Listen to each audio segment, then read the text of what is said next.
Hello student, again welcome to this YouTube channel. जैसा कि आपको पता है, क्लास 12 फिजिक्स की वीडियोस अपलोड कर रहा हूँ। तो लास्ट वीडियो जो अपलोड की थी, इसके अंदर वो थी चैप्टर नंबर 1 की, जिसमें हमने फर्स्ट पार्ट में मोर देन हाफ चैप्टर या बोलेंगे हाफ चैप्टर कवर कर लिया था, और rest of the half chapter आज हम इस वीडियो के अंदर कवर करने वाले हैं। तो ये है आपका पार्ट नंबर 2। जिसने पार्ट नंबर 1 नहीं देखा तो ऊपर आपको आई बटन पे एक लिंक मिलेगा, उसको क्लिक करके आप देख सकते हैं।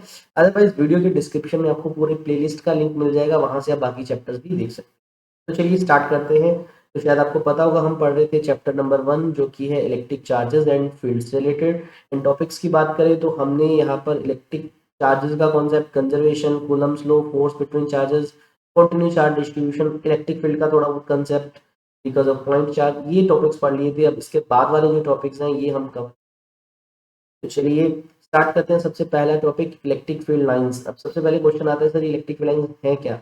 देखो, हमने इससे पहले वाली वीडियो में डिस्कस किया था कि चार्ज के अराउंड जो इलेक्ट्रिक फील्ड है, हम उस इलेक्ट्रिक फील्ड को दो तरीके से स्टडी करते हैं, या तो मैथमेटिकली या graphically. Graphically means using some diagrams, और उन्हीं के अंदर आती है इलेक्ट्रिक फील्ड लाइंस।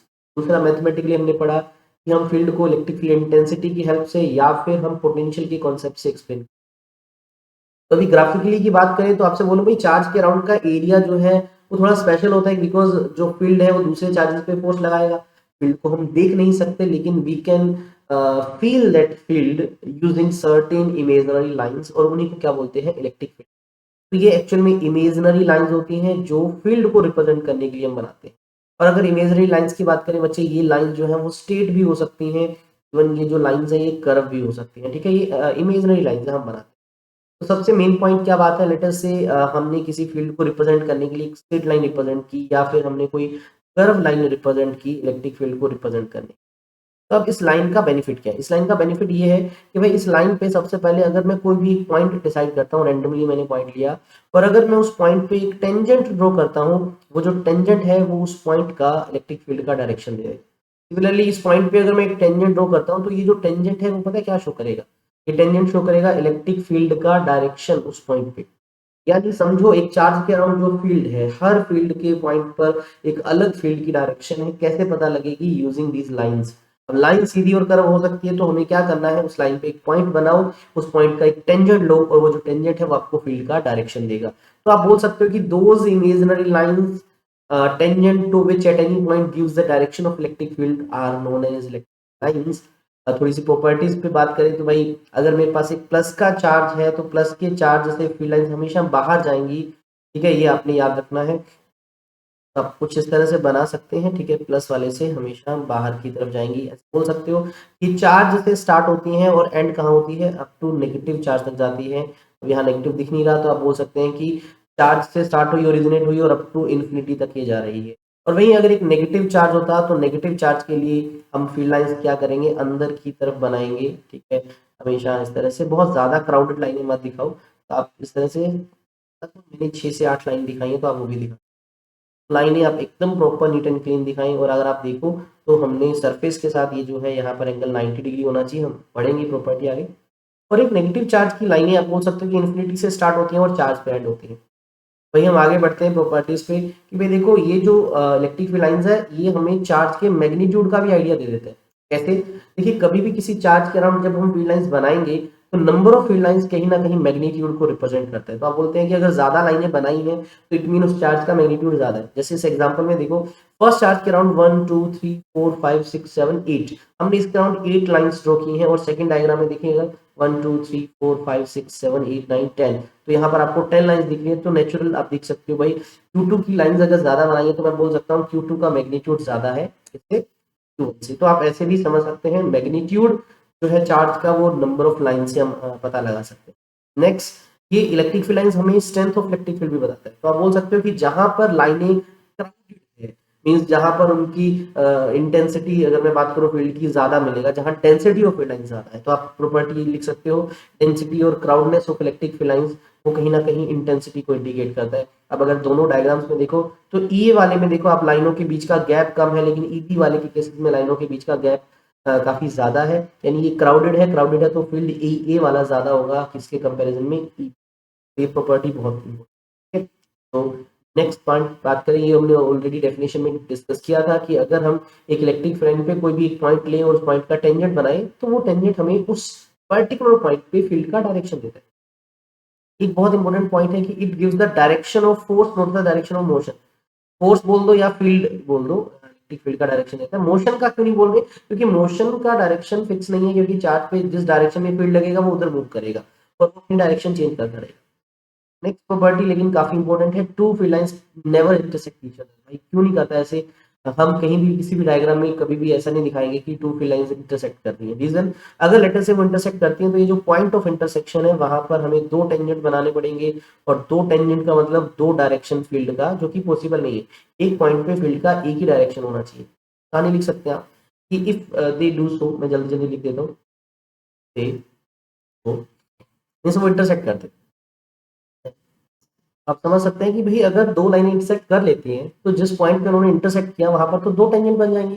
तो दो टेंजेंट मतलब दो इलेक्ट्रिक फील्ड का डायरेक्शन, वो भी सेम पॉइंट पे, ऐसा पॉसिबल नहीं है। एक पॉइंट पे एक ही डायरेक्शन मिलेगी इलेक्ट्रिक फील्ड की, दो पॉसिबल नहीं है, लेकिन ये लाइन इंटरसेक्ट नहीं करेगी। नेक्स्ट प्रॉपर्टी की बात करें, देखिए भाई इलेक्ट्रिक फील्ड लाइन जो है वो कभी भी क्लोज लूप नहीं बनाती अगर आइसोलेटेड चार्ज है। ठीक है, क्लोज लूप का मतलब कि वहीं से स्टार्ट होके वहीं आना। हाँ, हम नेक्स्ट टॉपिक जब पढ़ेंगे, नेक्स्ट चैप्टर्स में मैग्नेटिज्म का जो कॉन्सेप्ट आएगा वहां हम सीखेंगे कि magnetic field lines close loop बनाती है, लेकिन यहाँ पर बात हो रही है इलेक्ट्रिक फील्ड की। तो भाई इलेक्ट्रोस्टैटिक्स की बात कर रहे हैं, स्टैटिक चार्जेस की बात कर रहे हैं, सिंगल चार्जेस की बात कर रहे हैं, तो बच्चे वो कभी भी ध्यान रखना वो क्लोज लूप नहीं बनाती। हाँ, अगर कहीं चार्ज इंड्यूस हो गया, इंड्यूस का मतलब लेटर से कि ये एक ऑब्जेक्ट है, आपने इसके पास एक चार्ज बॉडी रख दी, तो शायद यहाँ पर माइनस का चार्ज आ जाए और यहाँ पर प्लस का चार्ज आ जाए, तो हो सकता है कि यहाँ से फील्ड लाइंस बाहर निकले, यहाँ से अंदर भी एंटर कर जाए, तो हमें लगेगा जैसे क्लोज लूप बना रहे हैं। तो हम इसकी बात नहीं कर रहे, हम बात कर रहे हैं इस वाले केस की। ठीक है, हम 99% इसी केस की। चलिए मूव करते हैं नेक्स्ट पॉइंट पे, बहुत इंपॉर्टेंट प्रॉपर्टी है बच्चे, मैं हैशटैग लगा रहा हूं इस पे।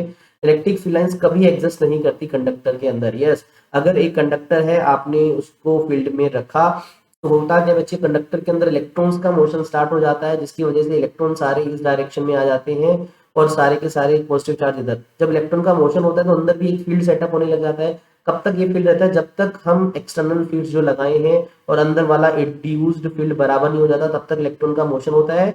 और जैसे ही नेट फील्ड मतलब इन दोनों का जो डिफरेंस है वो जीरो हो जाता है, तो इलेक्ट्रॉन्स जो है वो रुक जाते हैं, इलेक्ट्रॉन्स स्टॉप हो जाते हैं, इक्विलिब्रियम का कंडीशन आ जाता है, तब अंदर नेट फील्ड जीरो हो जाता है। तो आप डायरेक्ट इस प्रॉपर्टी को याद रखो कि कंडक्टर के अंदर फील्ड नहीं होता। तो देखिए अगर इस कंडक्टर में हमने लाइंस बनाई तो यहाँ लाइंस दिख रही है, यहाँ दिख रही है, बीच में नहीं दिख रही। अच्छा, यहाँ पर आप एरो से और एग्जैक्टली भी दिखा सकते हो बच्चों, ज्यादा तो आप इधर नेगेटिव साइड दिखा सकते हो क्योंकि लाइनें अंदर एंटर कर रही है, और यहाँ पर पॉजिटिव बिकॉज फील्ड लाइंस बाहर आ रही है।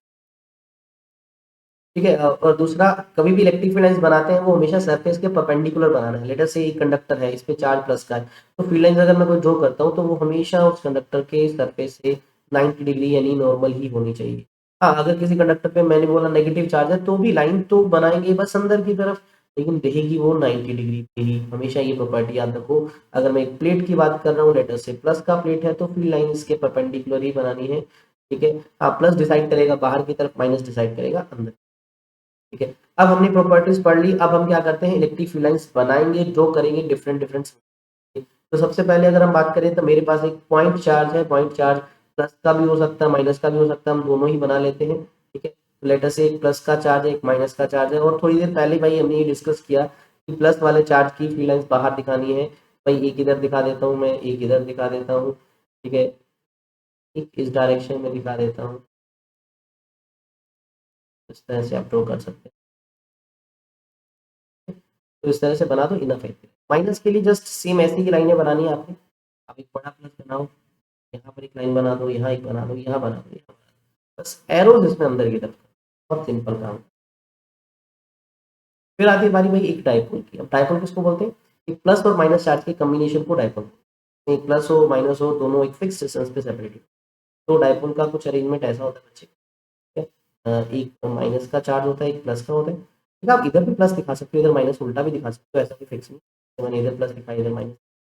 तो अब इस प्लस की नॉर्मल लाइन ऐसे होती है, माइनस की नॉर्मल ऐसे होती है, लेकिन दोनों को जब पास रख देंगे तो देयर इज म्यूचुअल अट्रैक्शन। तो होगा क्या, प्लस वाली जो लाइन बाहर निकल के जो इन्फिनिटी तक जाना चाहिए था, क्यों, क्योंकि वो सोच रहा था उधर नेगेटिव चार्ज है, लेकिन जैसे ही पास में नेगेटिव रखेंगे लाइन जो है वो सीधा जाने की बजाय बेंडिंग स्टार्ट हो जाएगी। इधर की तरफ भी आप बेंडिंग दिखा, यहाँ पे से लाइन दिखा, थोड़ा सा ज़्यादा ऊपर बना, यहाँ थोड़ा सा कर्वनेस दिखा दो इस साइड, कर्वनेस बाहर की तरफ, इधर हल्का सा बेंडिंग दिखा। ये बेंडिंग इंडिकेट क्या कर रहा है कि भाई म्यूचुअल अट्रैक्शन है यहाँ। और एक चीज देखो, जो मैंने माइनस वाली लाइन बनाई है वहां पर अंदर की तरफ एरो है, प्लस वाले चार्ज के बाहर है। ठीक है, तो चलिए नेक्स्ट बात करते हैं हम टू आइडेंटिकल चार्जेस, मतलब दोनों प्लस के भी हो सकते हैं, दोनों माइनस के भी। तो मैंने एक ये बना लिया और एक ये आइडेंटिकल पास पास। तो लेटर से दोनों पे प्लस का चार्ज है, तो क्या है, रिपल्शन होगा। यानी यही जो लाइनें इंडिविजुअल की थी अब रिपल्शन की वजह से कर्व हो जाएंगी इस तरह। मैं अभी बना देता हूँ, देखिए। तो लेटर से ये रिपल्शन दिखाना है, तो भाई ये इधर की तरफ रिपल, ये इधर की तरफ रिपल, ये इस डायरेक्शन से कर्वनेस थोड़ी सी पीछे, बिकॉज म्यूचुअल रिपल्शन दिख रहा है। तो और यहाँ पर बिल्कुल अगर ये दोनों आइडेंटिकल है तो इनके मिड में एक पॉइंट मिलेगा जहाँ फील्ड जीरो होता है, जिसको न्यूट्रल पॉइंट। ऐसे two same but opposite charges ऐसे बोल सकते हो, सेम बट अपोजिट नहीं बोलेंगे, अनइक्वल चार्जेस यहाँ पर। अनइक्वल मीन्स एक छोटा चार्ज और एक बड़ा चार्ज। अच्छा, उसको करने से पहले सोचो, अगर एक माइनस का है और दूसरा माइनस का है तो कैसे बनाना है, डायग्राम सेम बनेगा, बस एरो अंदर दिखा। अब क्या कहा मैंने, एक बड़ा चार्ज है और एक छोटा चार्ज है, इसमें क्या होगा, रिपल्शन तो होगा ही, बट ये प्लस वाले की फिर लाइन थोड़ी सी ज्यादा दूर तक दिखा दो, बेचारे की कम रिपल्शन दिखाना ही, लाइन थोड़ी सी, आपको पता है मैग्नीट्यूड जो है वो इससे पता लगता है लाइन से, तो एक कभी एक्स्ट्रा भी दिखा। न्यूट्रल पॉइंट है वो छोटे चार्ज की तरफ शिफ्ट। ओके, चलिए बात करते हैं, चार्ज नियर प्लेट रखा है, बहुत इंपॉर्टेंट पॉइंट है, बहुत ज्यादा इंपॉर्टेंट है, किसी ने पूछा हुआ है। लेटर से ये कोई बच्चे एक मेटल का प्लेट है, ध्यान से सुनना, ये मेटल का प्लेट है और इसके पास हमने एक चार्ज रख दिया, प्लस माइनस कोई भी रख सकते हैं, मैंने प्लस का। तो क्या बिकॉज ऑफ इंडक्शन यहाँ पर सारा माइनस का चार्ज आ जाएगा, और because of conduction sorry induction यहाँ प्लस का सारा चार्ज आ जाएगा। कुछ ऐसा समझो, प्लस वाला माइनस सबको अट्रैक्ट करके ऊपर ले गया, प्लस को नीचे रख दिया। अब इससे होगा क्या, इलेक्ट्रिक फील्ड लाइन से एक प्लस वाले के लिए तो आपको पता है इस तरह से होगी, इधर की तरफ होता है, ये इधर इधर इस तरह से होता है। लेकिन नीचे की वजह से मॉडिफाई हो जाएगा, प्लस से बाहर माइनस के अंदर, बस यहाँ से लाइन सीधी नहीं नीचे की तरफ बेंड होगी, बिकॉज नीचे नेगेटिव अट्रैक्शन मिलेगा। ऐसे ये भी बेंडिंग यहाँ, इधर भी हल्की सी बेंडिंग, इधर भी नीचे बेंडिंग, तो आपने इस तरह से बनाना है। ठीक है, तो इस तरह से आपको दिखाना है, दिखाना चाहो एक दो लाइन और दिखा सकते। माइनस वाले डायग्राम में सिर्फ एरोज की डायरेक्शन अपोजिट करनी है, बाकी से ऐसे देखिए। चार्जेस नियर शेल की बात कर रहे हैं, देखो शेल है कंडक्टिंग, एक ये अंदर से कनेक्टिंग, यहाँ चार्ज था, तो अगर प्लस का चार्ज है तो यहाँ माइनस का आ जाएगा। देखो यहाँ पर खाली है, यहाँ फील्ड नहीं आएगा, बाहर फील्ड। अच्छा, अगर वो थोड़ा सेंटर की वजह कहीं और रखते हैं तो लाइनें बेंडिंग स्टार्ट हो जाएगी भाई। ठीक है, तो यहाँ पर माइनस तो अंदर जाएंगी, बाहर से। चलिए नेक्स्ट पॉइंट की बात करते हैं। अब देखिए जो इलेक्ट्रिक फील्ड लाइंस की हम बात कर रहे थे, उसके बेसिस पे हम इलेक्ट्रिक फील्ड को डिफाइन करते हैं। जनरली यूनिफॉर्म इलेक्ट्रिक फील्ड क्या होता है, जब इलेक्ट्रिक फील्ड की जो मैग्नीट्यूड है और जो डायरेक्शन है वो दोनों बच्चे सेम हो, कांस्टेंट हो, उस तरह के फील्ड को यूनिफॉर्म फील्ड बोलते हैं। उसकी पहचानने का तरीका लाइंस। अब देखिए मैग्नीट्यूड को इंडिकेट करते हैं बच्चे हम जनरली गैप ऑफ जो लाइंस है उससे, और डायरेक्शन एरो से पता लगता है। तो अगर आपको कहीं पर पैरेलल लाइंस हैं और उनके बीच का गैप इक्वल दिख रहा है तो समझ आइए वो यूनिफॉर्म फील्ड है। और यूनिफॉर्म फील्ड जनरली हमें कैपेसिटर से मिलता है, पैरेलल प्लेट्स के अरेंजमेंट से। यानी अगर आपके पास कोई एक प्लस चार्ज की प्लेट है, एक माइनस है, इक्वल चार्जेस है, तो इसके जो बीच का फील्ड होता है वो जनरली यूनिफॉर्म होता है। वहीं नॉन यूनिफॉर्म फील्ड क्या हो सकता है बच्चे, ये डिपेंड करता है भाई, या तो इलेक्ट्रिक फील्ड की वैल्यू चेंज हो रही है या डायरेक्शन चेंज। जैसे इस डायग्राम में देखें तो यहाँ पर गैप है वो सेम नहीं रह रहा, लेकिन फील्ड का मैग्नीट्यूड चेंज हो रहा है। हाँ, डायरेक्शन बेशक जो है राइट साइड की तरफ। ये भी एक नॉन यूनिफॉर्म फील्ड है, जिसमें देखिए आप जो गैप है वो इंक्रीज हो रहा है, यहाँ पर फील्ड का बीच का गैप कम है, यहाँ पर ज्यादा हो रहा है, तो ये भी नॉन यूनिफॉर्म फील्ड है। लेकिन इस स्पेशल फील्ड को हम रेडियल फील्ड बोलते हैं, बिकॉज जो फील्ड लाइन है वो अलोंग रेडियस जा रहा है। तो अगर मैं कोई भी एक रैंडम पॉइंट लेता हूँ इस चार्ज से, तो जितना फील्ड यहाँ पर है उतना ही इन हर पॉइंट्स पे फील्ड सेम मिलेगा। और अगर मैं इस सेंटर से वहां तक जाऊं तो मुझे अलोंग रेडियस जाना पड़ेगा, तो ये अलोंग रेडियस है, इसलिए इसको जनरली रेडियल इलेक्ट्रिक फील्ड। अब बात करते हैं एक दो क्वेश्चंस की। भाई एक सिंपल सा क्वेश्चन है, यहाँ पर Q1 चार्ज है, यहाँ पर Q2 चार्ज है, आपको करेक्ट ऑप्शन बताना है। तो सबसे पहले भाई देखो लाइनें बाहर निकल रही हैं इससे, तो मतलब ये प्लस का है हमारा, इसके अंदर आ रही है तो ये माइनस का है। फिर लाइनों को गिने 1 2 3 4 5 6 7 8 9, इसमें 9 लाइन्स है और इसमें ये 1 2 3 4 5 6 7, इसमें 7 लाइन्स है। इसका मतलब Q1 का मैग्नीट्यूड ज्यादा है Q2 से, फर्स्ट तो सही है, लेकिन नहीं है। अच्छा, पॉजिटिव नेगेटिव भी बता सकते हैं, यस, इन दोनों के अंदर आंसर हमारा ये है। Q1 पॉजिटिव है, यस, Q2 नेगेटिव है, यस, तो ये 1 एंड 3 दोनों ही सही। इलेक्ट्रिक डायपोल, तो बच्चे व्हाट इज इलेक्ट्रिक डायपोल? तो आप देखिए electric means charge, dipole means two polarity. तो आप बोल सकते हो ये क्या है, पेयर है, pair of equal and opposite charges separated by some fixed distance. ये सबसे मेन, ये लाइन देखना बहुत जरूरी है, क्योंकि हम जनरली सोचते हैं भाई अगर मेरे पास दो चार्ज है, प्लस है एक माइनस है, वो अट्रैक्ट कर जाएंगे। तो ये अट्रैक्ट करने के बाद भी मे बी उनकी शेप ऐसी है कि वो एक सर्टेन डिस्टेंस के बाद वो पास नहीं आ पा रहे, तो उस अरेंजमेंट को हम इलेक्ट्रिक डायपोल बोल देंगे। जनरली जैसे मैं अगर बात करूँ, ये हाइड्रोजन का मॉलिक्यूल है और ये क्लोरीन का मॉलिक्यूल। हाइड्रोजन पे चार्ज H प्लस, क्लोरीन पे माइनस। अच्छा, इसका सेंटर हम यही लेंगे, इसका सेंटर यही लेंगे। तो क्या इनके सेंटर से आपको कुछ डिस्टेंस दिख रहा है? अब बोल सकते हो कि प्लस और माइनस चार्ज के बीच में एक डिस्टेंस है। तो बच्चे इस पेयर को मैं क्या बोलूंगा, इसको हम बोलेंगे इलेक्ट्रिक डायपोल। यस, ये क्या है, इलेक्ट्रिक डायपोल है। तो इलेक्ट्रिक डायपोल पेयर को बोलते हैं। जनरली बच्चे इसमें दो चार्जेस हैं, प्लस माइनस, और बाय डिफॉल्ट हम आगे ये डिस्कस भी करेंगे, माइनस वाले चार्ज को इस डायरेक्शन में दिखाते हैं, प्लस वाले को इस डायरेक्शन में दिखाते हैं। ठीक है, और उनके का डिस्टेंस जनरली 2a से लेते हैं, तो डायपोल लेंथ बोलते हैं। आप इसको ऐसे भी दिखा सकते हो, इस पॉइंट का नाम ए रखिए, इस पॉइंट का नाम बी रखिए। जनरली इस पे हम माइनस क्यू चार्ज दिखाते हैं, इस पे हम प्लस क्यू चार्ज दिखाते हैं। सेंटर का एक जो पॉइंट होता है, बड़ा फेमस पॉइंट होता है, फेमस इसलिए क्योंकि सभी डिस्टेंस यहीं से मेजर करेंगे, तो इसलिए आधा डिस्टेंस ये इसको टोटल 2a बोल सकते हैं, इसको लेंथ ऑफ डायपोल बोलते हैं। अगली टर्म्स है, इसको हम चेक करें। तो देखो सबसे पहले एक टर्म है डायपोल मोमेंट। अच्छा, डायपोल मोमेंट क्या है, तो पी से रिप्रेजेंट करते हैं। तो अगर मैं इस डायपोल का देखें, तो इसमें दो चार्ज है, इक्वल एंड अपोजिट है, यस। तो किसी एक चार्ज का वैल्यू जो है मैग्नीट्यूड, तो मैं डिस्टेंस बिटवीन द चार्जेस से मल्टीप्लाई कर दूँ तो डायपोल मोमेंट बोलते हैं। ठीक है, क्या कोई भी एक चार्ज और बीच का डिस्टेंस 2 है, जिसको हम डायपोल लेंथ बोलते हैं, इस प्रोडक्ट को हम डायपोल मोमेंट बोलते हैं। फिर से सुनिए, दो चार्जेस के बीच का जो ये जो डिस्टेंस है, वो बोलते हैं डायपोल लेंथ, डायपोल लेंथ। और अगर आप इस डायपोल लेंथ को चार्ज से मल्टीप्लाई कर दो, चार्ज किसी एक वैल्यू से मल्टीप्लाई कर दिया, ठीक है, वो आपका क्या आ जाएगा, डायपोल मोमेंट आता है। ठीक है, क्या आ जाएगा, डायपोल मोमेंट। ये एक्चुअल में एक वेक्टर क्वांटिटी है, वेक्टर है तो बच्चे डायरेक्शन पक्का होगा, तो आप इसको वेक्टर फॉर्म में P vector is equal two into 2a vector ऐसे लिख सकते हैं। वेक्टर क्वांटिटी है। यूनिट की बात करें भाई, यहाँ से चार्ज कूलम में होता है, डिस्टेंस मीटर में, तो कूलम मीटर। अच्छा, सीरियस यूनिट भी है इसका बच्चे, जिसको बोलते हैं डिबाई। तो debye 1 debye is equal to 3.3 minus 30 kilometre. ये केमिस्ट्री में ज़्यादातर पढ़ते हैं, जनरली हमारा कूलम मीटर। ठीक है, तो डायमेंशन फॉर्मूले की बात करें, चार्ज का हमारा होता है A1, वन डिस्टेंस का होता है L1, मास इसमें है नहीं तो M0 L1 है, E हमारा 1 है, E हमारा 1 है, डायमेंशन फॉर्मूला है। अच्छा, एक चीज और, टोटल चार्ज डायपोल का, टोटल चार्ज ऑफ डायपोल हमेशा याद रखना जीरो होता है, कि जितना प्लस का है उतना ही माइनस का उसके पास। ठीक है। अच्छा, आइडियल डायपोल किसको बोलते हैं, अगर क्यू की वैल्यू बेटा बहुत ज्यादा है और हमारा 2a बहुत थोड़ा है डिस्टेंस, मीन्स के बीच का सेपरेशन बहुत कम है, चार्जेस बहुत बड़े, तो जनरली आइडियल डायपोल बोलते हैं। दूसरा एक और कंडीशन आइडियल डायपोल की, लेट अस से ये आइडियल डायपोल के 2a बीच का डिस्टेंस है और ये इसका सेंटर पॉइंट है, और हम यहाँ कहीं कुछ फील्ड कैलकुलेट कर रहे हैं, तो ये इससे डिस्टेंस है डायपोल। तो अगर ये जो डिस्टेंस है डायपोल से ये बहुत ज़्यादा बड़ा हो as compare to size of dipole से, तो जनरली हम इस डायपोल को क्या बोल देते हैं, आइडियल बोल। यानी हम डायपोल से कुछ कैलकुलेट कर रहे हैं और बहुत दूर से कैलकुलेट कर रहे हैं, तो जनरली हम आइडियल डायपोल बोल सकते हैं। अब डायपोल भी एक फील्ड क्रिएट करता है बच्चे अपने, तो एक दो छोटे छोटे बेसिक क्वेश्चन है। एक अरेंजमेंट है, यहाँ पर आप देख सकते हो, यहाँ पर क्यू चार्ज है प्लस का, लेकिन यहाँ -2q है या प्लस क्यू, तो यहाँ पर दो डायपोल बन रहे हैं। ये क्यू, क्या इसको मैं -q एंड -q लिख दूँ, तो यहाँ पर एक छोटा सा डायपोल आपको दिख रहा है। डायपोल मोमेंट हमेशा, देखिए मैं आपको बताना भी भूल गया था, डायपोल मोमेंट वेक्टर क्वांटिटी है, इसका जो डायरेक्शन होता है, डायरेक्शन याद रखना, वो हमेशा नेगेटिव टू पॉजिटिव होता है।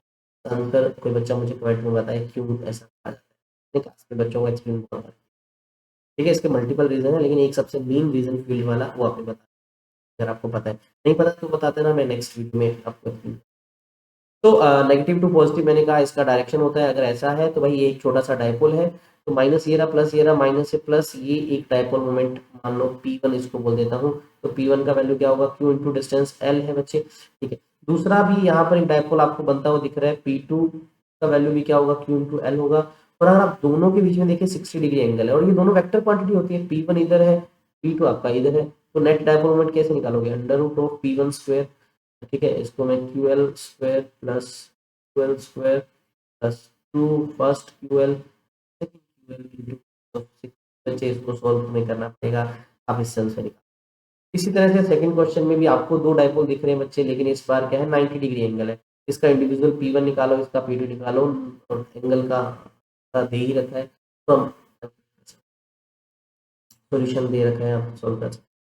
चलिए नेक्स्ट बात करते हैं electric field due to a dipole. अब डायपोल भी तो एक इलेक्ट्रिक फील्ड क्रिएट करता है, कैसे करता है भाई देखो, डायपोल बना किससे, डायपोल बना तो दो चार्जेस से है, एक माइनस क्यू चार्ज और एक प्लस क्यू चार्ज। ठीक है, और इसका सेंटर पॉइंट लेते हैं हम O, ये डिस्टेंस जो है जनरली ए से लिखते हैं ए से, टोटल 2a। 2a से कैलकुलेशन इजी हो जाता है। डायपोल मोमेंट का डायरेक्शन माइनस से प्लस, तो ये जो रेड कलर में मैं लाइन दिखा रहा हूँ, ये डायपोल मोमेंट की डायरेक्शन दिखा।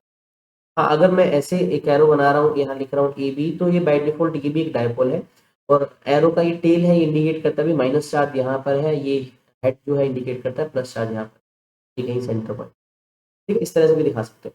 अब डायपोल के अराउंड हम दो मेन पॉइंट्स पे फील्ड कैलकुलेट करते हैं। तो देखो भाई, ये पहला चार्ज, ये दूसरा चार्ज, इसको जो मिलाने वाली ये लाइन दिख रही है आपको, इस लाइन को बोलते हैं बच्चों एक्सियल लाइन। क्या बोलते हैं? Axial line. हम इस लाइन के ऊपर कहीं पर इलेक्ट्रिक फील्ड निकालें। दूसरा, इसके बिल्कुल परपेंडिकुलर और बिल्कुल सेंटर से पास करना डायपोल के, इस लाइन को बोलते हैं इक्वाटोरियल लाइन। इक्वाटोरियल लाइन या इक्वाटोरियल प्लेन। ठीक है, इस लाइन के ऊपर भी हम कहीं पर फील्ड कैलकुलेट करें। तो दो मेन पॉइंट के डेरिवेशन है जो पढ़ने हैं। चलिए पहले स्टार्ट करते हैं। इलेक्ट्रिक फील्ड निकालना है हमें डायपोल की वजह से, और कहाँ पर? एक्सियल लाइन पे। तो भाई जो जो ये बात बोल रहे हैं हम बना लेते हैं जल्दी से डायपोल को। हमारा डायपोल बन गया। ठीक है, ये जो पॉइंट है वो ए पॉइंट बना लेते हैं, ये पॉइंट बी बना लेते हैं, इस सेंटर वाला पॉइंट ओ है, ये है ए लिखते हैं, ये पॉइंट भी हमारा डिस्टेंस ए है। और अब बनानी है एक्सियल लाइन। तो ये आपको पता है टोटल लाइन बना रहा हूँ एक्सियल। इस लाइन पे कहीं पर भी हमें फील्ड, अच्छा चार्जेस दिखा दो भाई, यहाँ पर हम रखते हैं माइनस क्यू चार्ज, यहाँ प्लस क्यू चार्ज। ये वो पॉइंट है जहां मुझे फील्ड निकालना है, इसको मैंने पी से लिखा, और इसका सेंटर से जो डिस्टेंस है उसको मैंने छोटा आर स्मॉल आर कर दिया। मैं लिख देता हूँ let P is the point at a distance R from the centre of the dipole, जहां पर हमें क्या निकालना है? फील्ड कैलकुलेट इस जगह पे। अब फील्ड यहाँ होगा क्यों? क्योंकि डायपोल में दो चार्ज है, दोनों ही फील्ड क्रिएट करते हैं वहां पर। ठीक है, तो अब क्या करता हूँ, पहले इस पॉइंट पे फील्ड निकालता हूँ इस प्लस क्यू चार्ज। तो electric field at point P किसकी वजह से? तो प्लस क्यू चार्ज, जो कि कहाँ वाला है? तो रखा हुआ है हमारा एट बी ना। क्या मैं उसको ई प्लस क्यू लिख दूँ? फॉर्मूला के चार्ज इसका क्यू है डिवाइड बाय डिस्टेंस। डिस्टेंस है बच्चे ये, तो टोटल अगर आर है, ये इतना ए है, तो ये आर माइनस ए होगा, आर माइनस ए स्क्वायर। इक्वेशन नंबर 1, डायरेक्शन अगर दिखाना है आप दिखा सकते हो, ये प्लस वाला है तो रिपेल ही करेगा, तो ये डायरेक्शन तो दिखाना हो दिखा सकते हो, अदरवाइज आप डायरेक्ट बाद में लिखो। सिमिलरली इलेक्ट्रिक फील्ड अगर आपसे एट पॉइंट पी पे, तो वहां पर फील्ड माइनस में भी तो क्रिएट कर रखे हैं, minus Q charge. Minus Q charge कौन सा? जो हमारा एट पॉइंट ए पे रखा है। इसने भी तो वहां फील्ड क्रिएट किया, और ये माइनस किया तो फील्ड भाई अंदर की तरफ था, तो इसका फील्ड है अंदर। तो क्या इसको मैं निकालता हूँ, तो इसको मैं ई माइनस क्यू लिख देता हूँ, क्या होगा के चार्ज। अच्छा, यहाँ मैग्नीट्यूड यूज करना है, यहाँ प्लस माइनस मत। डिस्टेंस देखो, यहाँ ए से लेके पी पॉइंट तक का R plus A, R plus. Equation number 2, तो टोटल चाहिए भाई, तो क्या चाहिए? नेट इलेक्ट्रिक या टोटल इलेक्ट्रिक। तो अगर मैं टोटल को ई लिखता हूँ, क्या ये दोनों अपोजिट हैं, तो एक में से दूसरा माइनस करना पड़ेगा, तो मैंने इवन में से माइनस किया। ये क्यों इवन से क्यों माइनस किया? इवन बड़ा है क्योंकि प्लस चार्ज इसके पास है, तो अब इवन वाले में से माइनस कर दो, या फिर इसको तुम इवन ई टू की जगह ई प्लस क्यू और ई माइनस क्यू लिख दो भाई। हमारा प्लस क्यू वाला था, ये माइनस क्यू। तो इसमें से माइनस करना है भाई, सिंपली आपको के टू आर माइनस ए का होल स्क्वायर माइनस के क्यू आर प्लस ए का वैल्यू लास्ट में पुट करना चाहो तो कर, कॉमन है हमारा, 1/r minus a whole square minus by r plus a होना है हमें, दोनों की टू एलसीएम ले लेते हैं इसका। देखिए a minus b square, a plus b square, तो a square minus b square whole square. इसको इसे डिवाइड करेंगे, यहाँ देगा आर प्लस ए स्क्वायर माइनस यहाँ देगा आर माइनस। तो इसको थोड़ा सा फर्दर और सोल्व करें तो के टू, तो यहाँ पर नीचे वाली टर्म एज इट है बच्चे, आर स्क्वायर माइनस ए स्क्वायर का स्क्वायर। यहाँ पर देखिए a square plus square plus a b minus तो a square plus b square, यहाँ पर माइनस लगा दूँ क्योंकि मल्टीप्लाई कर रहा हूँ, तो 2ar आएगा, माइनस से मल्टीप्लाई करने से माइनस प्लस 2ar आएगा, तो ये आर स्क्वायर से r square, a square cancel, हमारे पास कुल मिला के यहाँ से बच्चे आएगा a q into 4ar divide by are square minus r square minus A square. तो आप अगर थोड़ा सा ऊपर वाले को देखें तो मैं Q into 2a into 2r ऐसे लिखता हूँ उसको। ऐसा लिखने का रीजन क्या है, ऐसा लिखने का रीजन ये है कि q इंटू 2a को हम p लिख सकते हैं, p बन गया 2pr, अच्छा k भी लिख देता हूँ यहाँ पर, divide by are square minus p। तो इलेक्ट्रिक फील्ड जो है नेट वया k 2r divide by are square minus, तो हमारे पास रिक्वायर्ड फॉर्मूला आ गया कि अगर मेरे पास एक डायपोल है तो उसकी एक्सियल लाइन पे कहीं मुझे अगर फील्ड निकालना है तो इसका इसको वेक्टर फॉर्म में लिखें तो E आपके पास a two p vector r divide by are square minus a. तो क्या किया, बस पी के साथ वेक्टर लगाया ई के साथ, ऐसा क्यों? अगर आप डायग्राम में देखें बेटा लास्ट वाले में, तो डायपोल मोमेंट होता है माइनस से प्लस, यानी ये डायरेक्शन है डायपोल मोमेंट, इस डायरेक्शन, ये डायपोल मोमेंट का डायरेक्शन। तो टोटल फील्ड भी तो उधर है, क्योंकि भाई इस पी पॉइंट पे एक फील्ड इधर है, एक फील्ड इधर है, ये है प्लस क्यू का और ये है माइनस क्यू का। अब बड़ा कौन सा है? प्लस क्यू का। तो नेट फील्ड जो है हमारा इस डायरेक्शन में है, ये हमारा टोटल फील्ड है। तो टोटल फील्ड की डायरेक्शन उधर है जिधर डायपोल मोमेंट पी का डायरेक्शन है, तो इसलिए आप इस फॉर्म में लिख सकते हो उसको। तो आप इस तरह से लिख सकते हो, पी वेक्टर लगा रहे हो, यहाँ मैं लिख भी देता हूँ एंड आर, ये 1 मार्क का बहुत इंपॉर्टेंट पॉइंट है।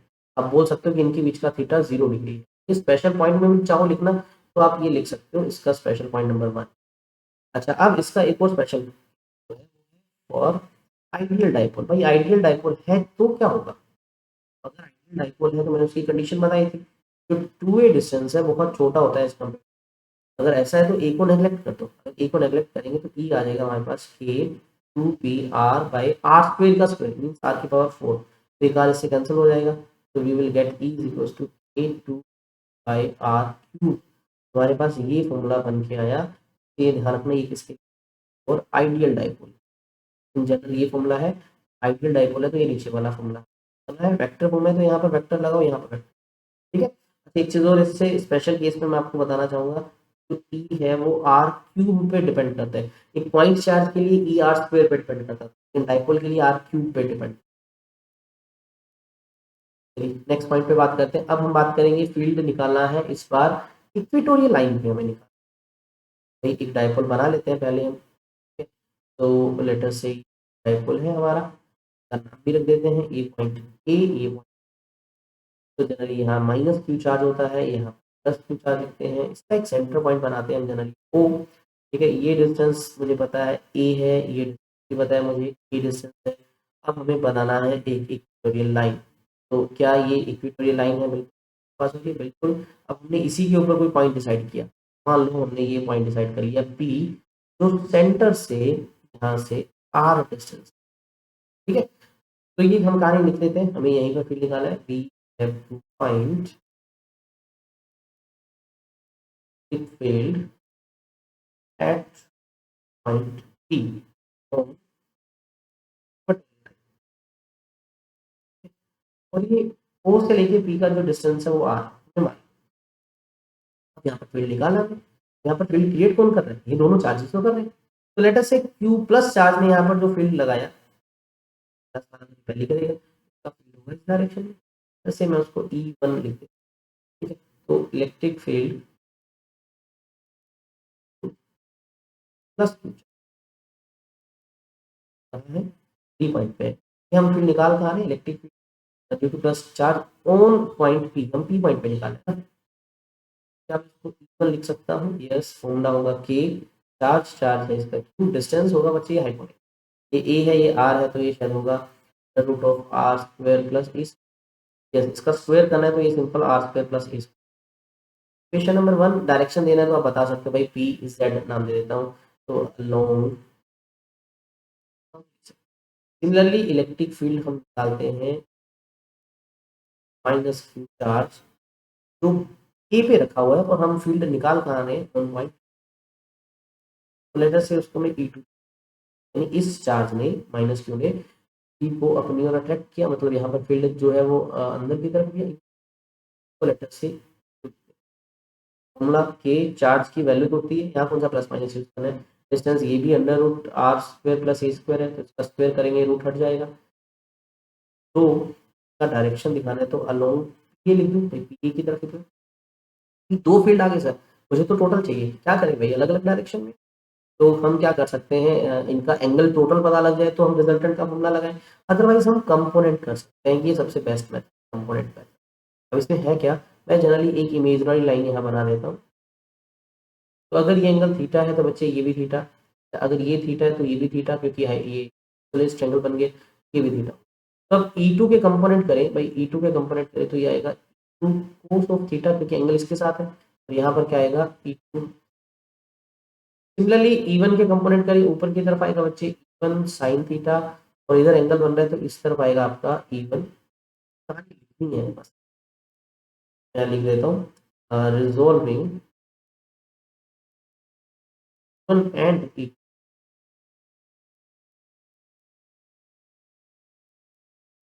इसे होगा क्या, E1 साइन थीटा एंड, अगर आप थोड़ा सा ध्यान से देखो, आर इक्वल एंड अपोजिट, तो दिख ही रहा तुम्हें वैल्यू वाइज 1 और 2 से, मैं यहाँ लिख सकता हूँ E1 का वैल्यू, तो they are equal and opposite, तो क्या करेंगे, कैंसिल ईच अदर, ये दोनों को कैंसिल कर देंगे, लेकिन बचेंगे कौन, फोर्स वाले, देन टोटल इलेक्ट्रिक फील्ड कौन कंट्रीब्यूट, इलेक्ट्रिक फील्ड देगा 1 फोर्स मीटर प्लस, दोनों इक्वल है तो मैं क्या double of E1 force theta लिख दूँ, तो डबल ऑफ E1 का कोई भी वैल्यू लिख लो यार, E1 का लिखो है E2 A Q over R square plus A square, बाकी फोर्स थीटा की बात है, बेस बाय हाइपोटेन्यूस ये तो होता है कोस। अब बेस क्या है बच्चे बताओ, अगर ये एंगल है तो बेस हमारा हुआ ए, हाइपोटेन्यूस हुआ under root of are square, तो ये आया a divide by under root of are square plus, तो थोड़ा सा फर्दर सॉल्व, तो मिला 2a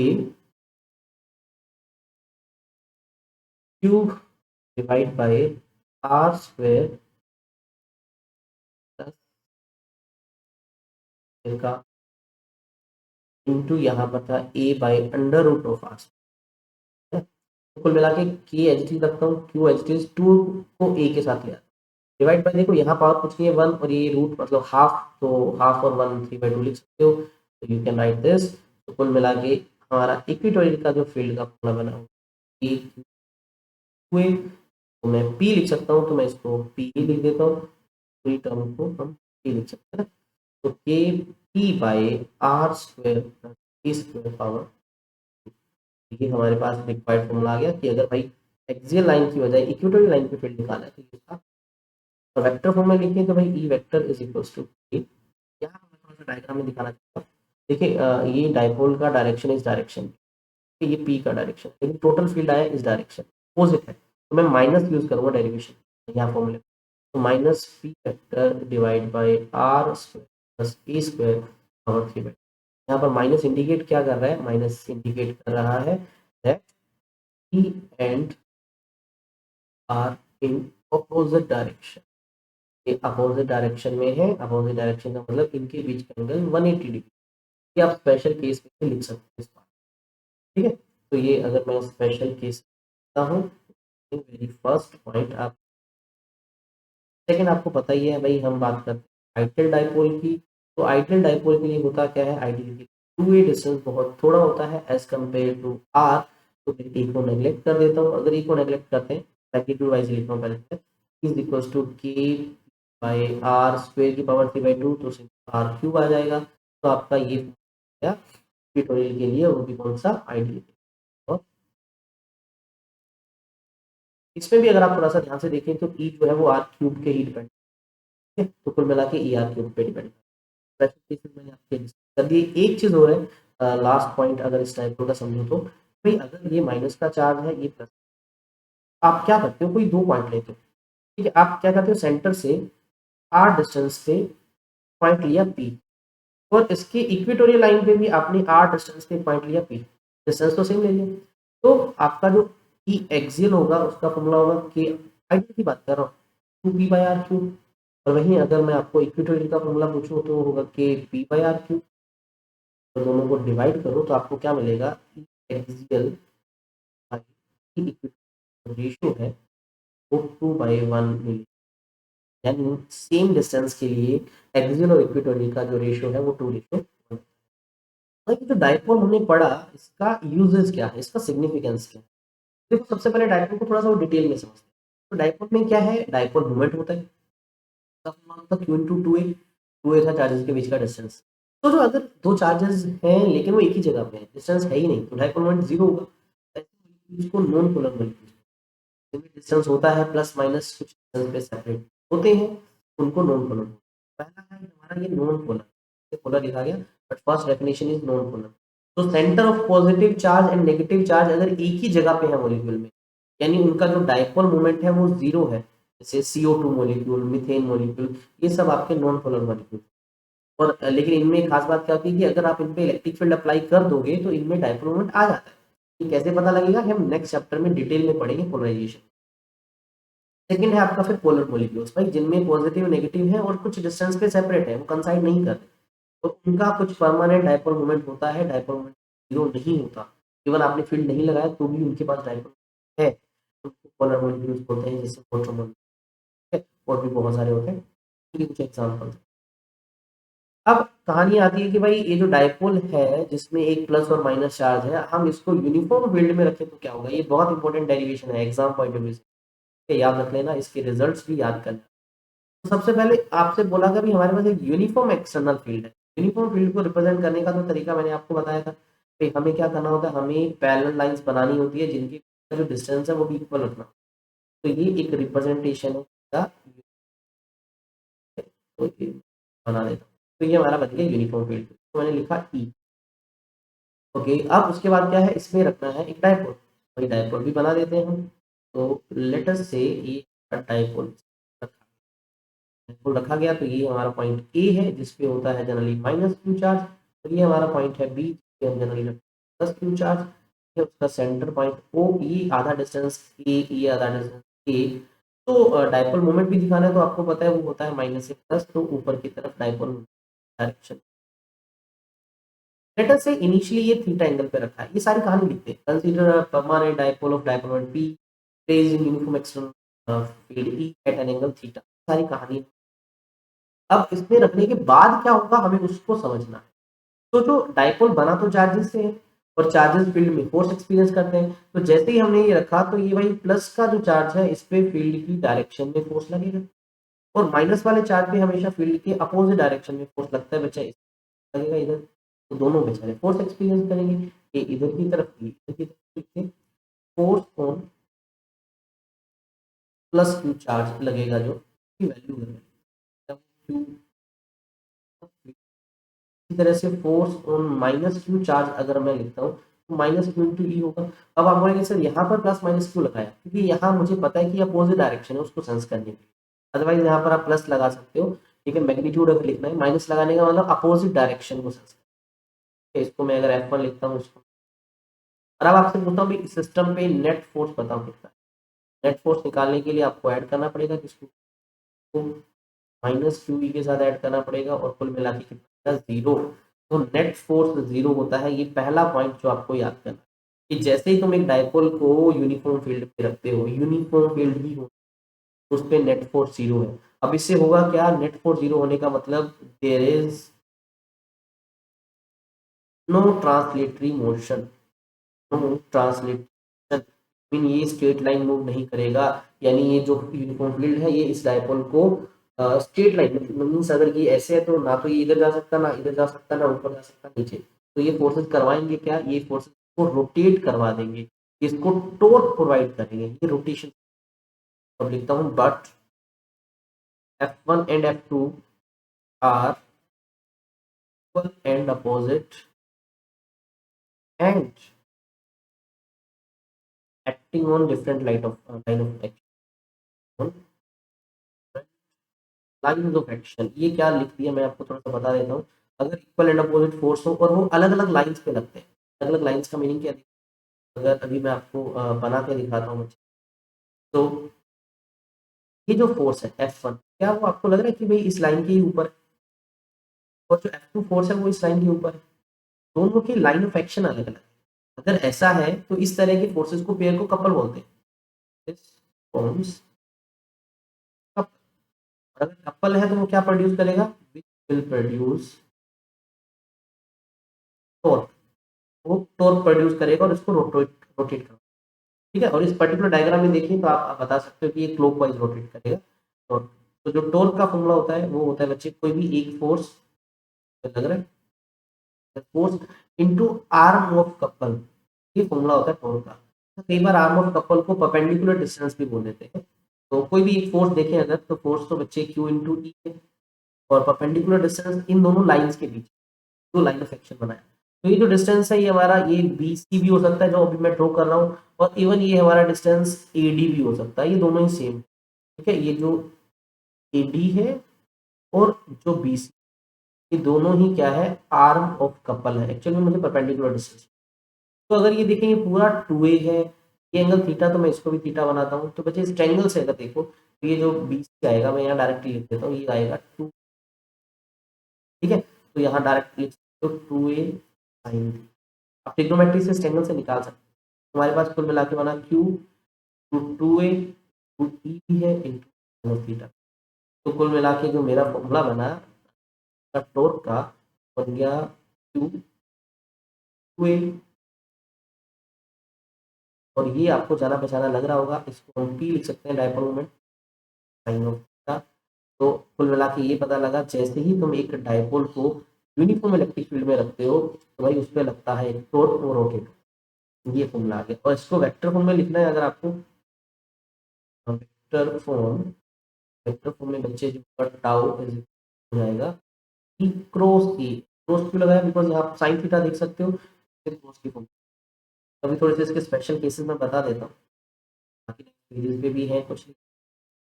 सबसे पहले अगर बात करें डायरेक्शन ऑफ टाउ, जो है वो डिसाइड करेगा, ये परपेंडिकुलर टू बोथ जिस डायरेक्शन में P और E है उसके परपेंडिकुलर डायरेक्शन में टाउ। सेकंड जो है यूनिफॉर्म फील्ड डिसाइड करेगा रोटेट कैसे होगा।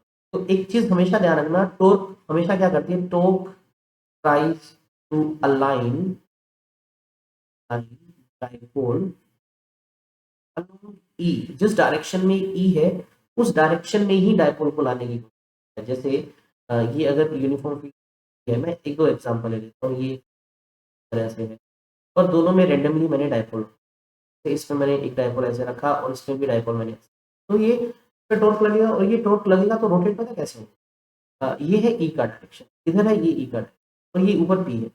P और E सेम डायरेक्शन में आना चाहेंगे, ये इस तरह से रोटेट होगा ताकि ये रोटेट होने के बाद ऐसा हो जाए। और यहाँ पे रोटेशन कैसा होगा? रोटेशन कुछ ऐसा होगा सच दैट पी ई के अलोंग आ जाए। हमेशा यही कोशिश करेगा कि पी ई के अलोंग आए। टॉर्क किस तरह से? तो ये थोड़े से स्पेशल केसेस डिटेल में जानते हैं। डिटेल में means angle wise, angle between P and E। यहाँ पर ये जो आप साइन थीटा में देख रहे थे, तो मैं यहाँ स्पेशली लिखता हूँ theta is between P and, ठीक है। तो केस नंबर 1 हम बात करते हैं, theta is 0 degree. Theta 0 degree तुम समझ ही होंगे कि भाई अगर ये यूनिफॉर्म फील्ड है, हमने डाइपोल भी ऐसे ही का डायरेक्शन और E का डायरेक्शन, तो अगर ऐसा है तो टाउ निकालो भाई, टाउ होगा P साइन 0 0 होता है, तो टाउ 0 आ गया। अच्छा, आपको ये बात पता होगी कि भाई फोर्स तो पहले से ही 0 है, हमने देखा यूनिफॉर्म फील्ड में फोर्स तो 0 होता है, प्लस टाउ भी 0 आ गया। अब पता है जब नेट फोर्स और नेट टॉर्क 0 होते हैं, इस कंडीशन को बोलते हैं इक्विलिब्रियम। यानी ये जो पोजीशन है 0 डिग्री वाली, इसको इक्विलिब्रियम पोजीशन बोलते हैं। हम बाद में प्रूव करेंगे कि भाई इस पोजीशन को स्टेबल इक्विलिब्रियम बोलते हैं। आप चाहो तो अभी भी याद कर सकते हो कि भाई इसको हम स्टेबल इक्विलिब्रियम वाली पोजीशन, क्योंकि डायपोल इस पोजीशन पे सबसे ज्यादा स्टेबल होता है और पोटेंशियल एनर्जी इस केसेस में सबसे कम होती है, पोटेंशियल एनर्जी मिनिमम। हालांकि नेक्स्ट चैप्टर में डेरिवेशन आएगा, उससे तुम फिर भी कर पाओगे कि पोटेंशियल बट अभी याद रखो कि स्टेबल इक्विलिब्रियम की कंडीशन इसको बोलते हैं। फिर मैं एक्सप्लेन भी करूंगा कि ये क्यों है स्टेबल।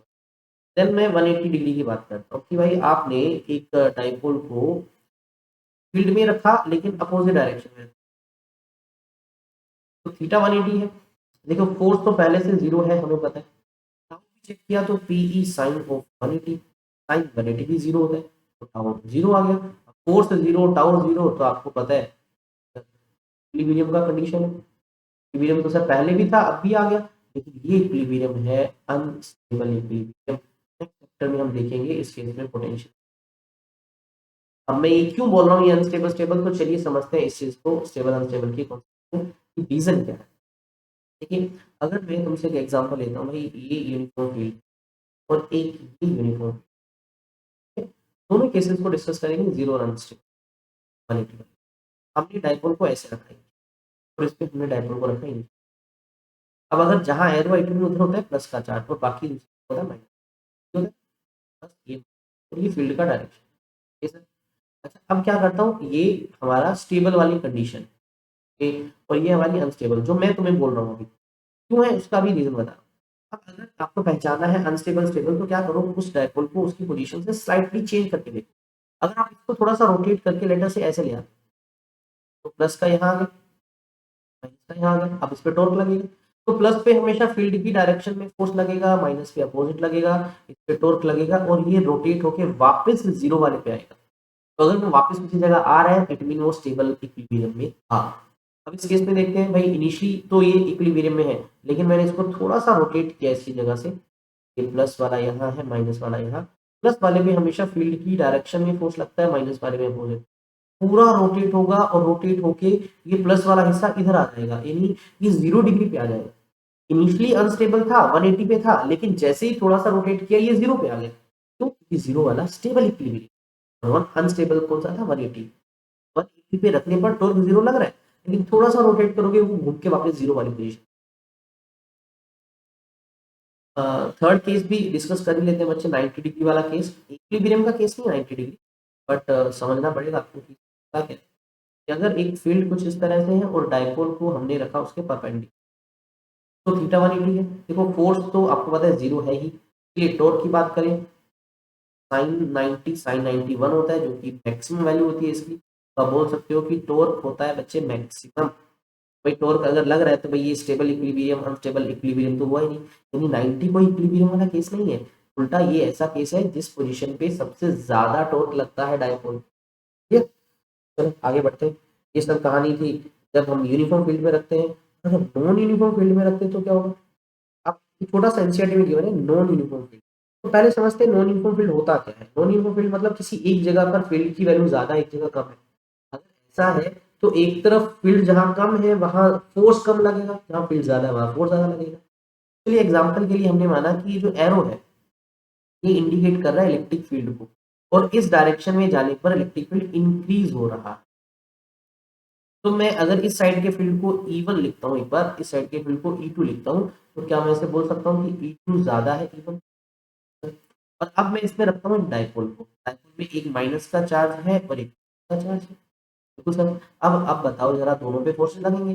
प्लस पे हमेशा फील्ड की डायरेक्शन में फोर्स लगता है, कितना होगा ये Q इंटू E1 होगा क्योंकि यहाँ का फील्ड Q इंटू E2 होगा क्योंकि यहाँ का फील्ड E2 है। माइनस वाले पे फील्ड के अपोजिट में फोर्स लगेगा, कितना होगा Q इंटू हमारा E1 होगा। अब बताओ दोनों चार्जेस पे फोर्स लग रहे हैं लेकिन वो इक्वल नहीं है इस बार। रीजन फील्ड E2 स्ट्रॉन्ग है, दैट्स वाई आपको क्या मिलेगा Q E2 का फोर्स ज्यादा होगा किससे Q E1 वाले से। इस केस में आप जब नेट फोर्स काउंट करोगे बच्चे वो जीरो नहीं आएगा। तो पहला रिजल्ट तो ये मिला कि नॉन यूनिफॉर्म फील्ड में नेट फोर्स जीरो नहीं होता। लेकिन ये ट्रांसलेटिव क्वेश्चन भी करेगा, यस ये ट्रांसलेटिव क्वेश्चन भी शो करेगा। यूनिफॉर्म में क्या था, ट्रांसलेटरी नहीं था, सिर्फ रोटेट कर रहा था, टॉर्क घुमा रही थी। लेकिन यहाँ पर वो अगर देखो ये तो 0 डिग्री वाला केस ले रखा है हमने, टॉर्क तो लगी ही ना क्योंकि सीधा लाइन पे है। बट इस केस में फोर्स लगेगा, डाइपोल पूरा का पूरा एक साइड में मूव करेगा जिस तरफ कौन है E2। यानी आप बोल सकते हो कि जो नेट फोर्स है, ये जो नेट फोर्स है किसके अलोंग लगेगा, अलोंग इंक्रीजिंग E। जिस तरफ E इंक्रीज हो रहा है उसी डायरेक्शन में लग रहा है। अब दूसरा केस बेटा जस्ट इसके अपोजिट है। लेटर से इस डायरेक्शन में अगेन जो है फील्ड इंक्रीज हो रहा है, तो इधर फील्ड को मैं E1 लिखता हूँ, इधर मैं E2 लिखता हूँ। तो E2 is greater than E1, लेकिन इस बार डायपोल को अपोजिट रखा 180 वाली सिचुएशन। अब सेम वैसा ही प्लस फोर्सेस की डायरेक्शन लिखा, माइनस पे फील्ड के अपोजिट फोर्स लगे, ये कितना होगा Q इंटू E2 वाली साइड, और यहाँ प्लस पे फील्ड के अलोंग लगेगा, ये कितना होगा Q इंटू। क्या नेट फोर्स जीरो होगा? नहीं होगा, क्योंकि QE2 इस केस में भी ज्यादा है किससे, QE1 से। तो आप बोल सकते हो कि इस केस में भी नेट फोर्स जीरो नहीं होगा। किस डायरेक्शन में होगा आप देख सकते हो, ये होगा इन अपोजिट टू द, मतलब जिस डायरेक्शन में ये हो रहा है उसके अपोजिट में नेट फोर्स, ठीक है, क्योंकि डायपोल की पोजीशन। कुल मिला के रिजल्ट क्या पता लगा, uniform field, net force zero, torque के वैल्यूज डिपेंड करती है position, but in uniform field force भी नॉन जीरो होता है और टॉर्क की वैल्यू नॉन जीरो हो सकती है, जीरो भी हो सकती है, दैट डिपेंड। ओके, नेक्स्ट हम इस चैप्टर के नेक्स्ट पार्ट तक पहुंच रहे हैं। अब हमारा गोस थ्योरम वाला पार्ट है, तो उसको समझने के लिए हमें सबसे पहले इलेक्ट्रिक फ्लक्स के कंसेप्ट को समझ, ठीक है। क्या होता है कि जब किसी रीजन से इलेक्ट्रिक फील्ड पास हो रहा है तो हम इलेक्ट्रिक फील्ड की स्ट्रेंथ को फाइंड आउट करने के लिए, कितना इलेक्ट्रिक फील्ड पास हो रहा है, तो हम एक टर्म यूज करते हैं जिसको बोलते हैं इलेक्ट्रिक, सिंबल होता है इसका फाई, और ई साथ में लगा देते हैं क्योंकि हम इलेक्ट्रिक फील्ड के लिए पढ़ रहे हैं, इलेक्ट्रिक फ्लक्स पढ़ रहे हैं, ई। कुछ आगे वाले चैप्टर्स में आप मैग्नेटिक फ्लक्स भी पढ़ोगे, वहां आपको फाई बी दिखेगा, बी फॉर मैग्नेटिक, ठीक है। अच्छा, थोड़ा सा डिफाइन करते हैं कि होता क्या। आपके पास कोई सर्टेन एरिया है, मैं आपको ऐसे समझाऊं, जैसे ये आपके पास कोई सर्टेन प्लेट है, और आपसे बोला कि भाई इस प्लेट में से कुछ इलेक्ट्रिक फील्ड पास हो रहा है, वो सीधा भी हो सकता है, टेढ़ा भी हो सकता है, कैसे भी। और मान लो मैंने ऐसे दिखा दिया कि भाई ये इलेक्ट्रिक फील्ड पास हो रहा है इस प्लेट में से, तो मैं आपसे क्वेश्चन पूछूं भाई क्या ये जो फील्ड है ये इस प्लेट के नॉर्मली पास हो रहा है, मींस परपेंडिकुलर। परपेंडिकुलर मतलब इस प्लेट के मैंने एक इमेजिनरी लाइन बना दी परपेंडिकुलर, क्या फील्ड इसी के अलोंग पास हो रहा है? नहीं हो रहा ना, बिल्कुल नहीं हो रहा। तो मैं पूछूं भाई कितना फील्ड इस नॉर्मली लाइन के अलोंग जा रहा है, कितना फील्ड इसके इधर जा रहा है, बोले सर जा ही नहीं रहा। तो मैंने कहा ई के हम कंपोनेंट तो कर सकते हैं, लेटर से ये एंगल क्या है, तो क्या इसका इधर की कंपोनेंट जो आएगा वो ई कोस थीटा, यस, बिल्कुल ई कोस थीटा आएगा। दूसरा, कितना फील्ड पास होगा वो इस एरिया पे भी डिपेंड करेगा, बिल्कुल। तो मैं बोल सकता हूँ कि जो फ्लक्स है, नंबर ऑफ फील्ड लाइंस जो पास होंगी वो दो चीजों पे डिपेंड करती है, कि भाई इसका कोस वाला कंपोनेंट कितना है और दूसरा एरिया कितना है। इसी मल्टीप्लाई को हम बच्चे इलेक्ट्रिक फ्लक्स बोलते हैं। का फॉर्मूला होता है electric field into area into cos of area vector and electric. थोड़ा सा एक और मैं लैंग्वेज में आपको समझाना चाहूंगा भाई इसे बोलते क्या है। देखिए, पहले सिंपल डेफिनेशन, किसी एरिया के नॉर्मली कितना इलेक्ट्रिक फील्ड पास हो रहा है उसको हम इलेक्ट्रिक फ्लक्स। अब नॉर्मली का कॉन्सेप्ट समझने के लिए हम थोड़ा सा पीछे बढ़ते हैं एक छोटे से टॉपिक पे जिसको बोलते हैं एरिया वेक्टर। अब एरिया एक स्केलर क्वांटिटी है, बट हम उसको भी डायरेक्शन दे सकते हैं। कैसे दे सकते हैं, सुनो। लेट से मेरे पास ये एक प्लेट है, ठीक है? अब प्लेट अगर इस तरह से है तो हम इस प्लेट को दो साइड से देख सकते हैं, या तो मैं भाई इस साइड से देख रहा हूँ या मैं देख रहा हूँ उसको। तो लेटर से इस डायग्राम के अकॉर्डिंग आप बता सकते हो कि हमारा रेफरेंस पॉइंट कौन सा है। देख, अगर मैंने डॉटेड लाइन यहाँ से दिखाई है फिर हम इस साइड से देखें, तो अगर इस साइड से देख रहे हैं तो क्या करो, इस प्लेट के ठीक परपेंडिकुलर एक लाइन खींचो और उस पर लगा दो ये वेक्टर का निशान। तो ये जो वेक्टर का निशान क्या इंडिकेट कर रहा है कि भाई ये है एरिया वेक्टर। तो इसमें है दो चीज, एक तो इस प्लेट का एरिया का मैग्नीट्यूड मल्टीप्लाई बाय ये परपेंडिकुलर डायरेक्शन, मैं ए कैप लिख सकता हूँ, और हो सकता है कुछ बुक्स में इसकी जगह एन। कुल मिला के करना क्या है, जिस भी एरिया की बात करें उसके एक परपेंडिकुलर डायरेक्शन इमेजिन कर लो, इसको हम नॉर्मल वेक्टर बोल देते हैं। और normal vector multiply by magnitude of area, उसको पूरे को हम एरिया वेक्टर।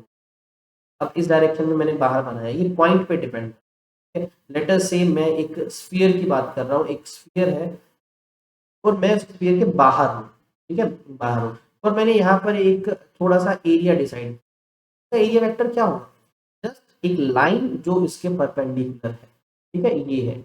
और इसको पूरे को लिखेंगे कैसे, देखो इस डायरेक्शन अकेली को लिखा लेटर से मैंने एन किया, तो अगर इस डायरेक्शन को मैं इस एरिया की वैल्यू से मल्टीप्लाई कर दूं, तो वैल्यू लेटर से डी है क्योंकि थोड़ा सा एरिया है, ए से मल्टीप्लाई कर दूं तो मैं इसको डी ए वेक्टर लिख सकता हूँ, हमारा एरिया वेक्टर बन गया।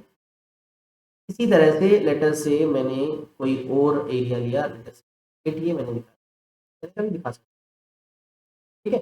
तो इसका एरिया वेक्टर क्या होगा, ये इसका लिखोगे, इसका जो भी मैग्नीट्यूड है इनटू इस डायरेक्शन, इसको वेक्टर, एरिया को इस तरह से हम डायरेक्शन देंगे, ठीक है, हमेशा नॉर्मल बनाना है। और कहाँ बनाना है, हमेशा आउटवर्ड बनाना है या बनाना है इनवर्ड, ये डिपेंड करता है किस पे डिपेंड करता है, point of observation, point of observation आप कहाँ से देखते हैं। तो जनरली हम जहाँ से देखते हैं उसके बाहर की तरफ, ठीक है, आउटवर्ड टू द पॉइंट। चलिए अब आपको थोड़ा सा आइडिया लग गया है कि एरिया वेक्टर क्या है। अब हम वापस आते हैं, तो मैंने कहा भाई देखो हमारे पास कुछ एरिया है, उसका मैग्नीट्यूड ए है, उसका एक डायरेक्शन बना लिया परपेंडिकुलर एन कैप लिख, ठीक है, तो उसमें से कुछ इलेक्ट्रिक फील्ड जा रहा है, तो मैंने कहा इलेक्ट्रिक फील्ड जो है लेटर से थीटा एंगल पे जा रहा है, और ये एंगल किसके बीच में है, ये है इलेक्ट्रिक फील्ड और एरिया वेक्टर के बीच में। मैंने बोला कितना इलेक्ट्रिक फील्ड इसके नॉर्मली पास हो, ठीक है, तो कंपोनेंट करना पड़ेगा, वो आया E। तो क्या बना फ्लक्स भाई, फ्लक्स बना कितनी फील्ड लाइंस या कितना फील्ड किसी भी एरिया के नॉर्मली पास हो रहे हैं। उसको कैलकुलेट कैसे करें, क्योंकि भाई हो सकता है किसी एंगल पे गिवन हो आपको, तो कैलकुलेट करने का फॉर्मूला है ई ए इंटू कोस ऑफ थीटा। बार बार बता रहा हूँ भाई, ध्यान रखना, आप इसको डॉट प्रोडक्ट में भी लिख सकते हो, ई टू ए और बीच में लगा दो डॉट, अगर आपको कोस नहीं लगाना तो। अदरवाइज ई, और थीटा क्या है, थीटा है यहाँ पर एंगल बिटवीन एंड एक एरिया वेक्टर, यानी जो नॉर्मल हम बनाते हैं और इलेक्ट्रिक फील्ड का बीच का एंगल, ये आपको याद होना चाहिए। चलिए अब बात करते हैं भाई, अगर आप देखो तो ई ए कोस थीटा था, या फिर एक फॉर्मूला और लिखा हमने ई डॉट ए।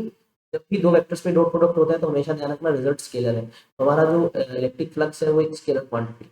दूसरा, यूनिट की बात करें तो भाई इलेक्ट्रिक फील्ड का यूनिट है न्यूटन पर कूलम, इसका है बच्चे न्यूटन पर कूलम, इसका मीटर स्क्वायर, तो बना न्यूटन मीटर स्क्वायर पर कूलम, बना।